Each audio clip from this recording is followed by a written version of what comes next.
C'est sur ce site, à première vue laissé à l'abandon, que devait être érigé depuis 2017 le deuxième module du marché Total, le plus grand marché de la ville dans le 2e arrondissement Bakongo, prévu pour accueillir près de 6000 commerçants. Depuis, aucune avancée ou presque n'a vu le jour dans ce projet énorme qui s'élèverait autour de 24 milliards de francs CFA. Conséquence directe de ce constat, le flux des commerçants qui ont pris d'assaut tout le long de l'avenue de l'OUA.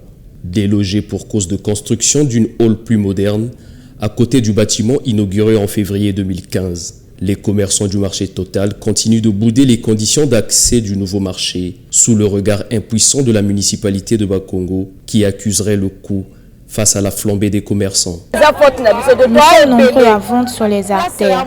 À l'intérieur du marché, la vente n'est pas bonne. Ce n'est pas la faute des commerçants. Les places sont limitées dans le marché.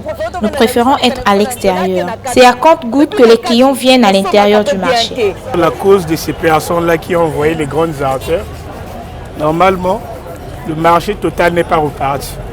Or, dans un marché partout, il faudrait qu'il y ait les répartitions du marché. Nous avons aussi le marché qui a été construit, mais ce marché-là, normalement, c'était prévu pour des vivres.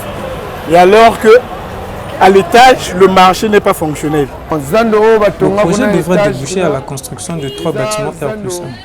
Le premier module est déjà accessible, mais pour le second, les travaux ne sont pas encore amorcés. Malheureusement, l'ancien marché a déjà été détruit, raison pour laquelle les vendeurs occupent l'extérieur faute de place. Nous qui vendons les chaussures et les vêtements n'avons pas de place dans ce premier module.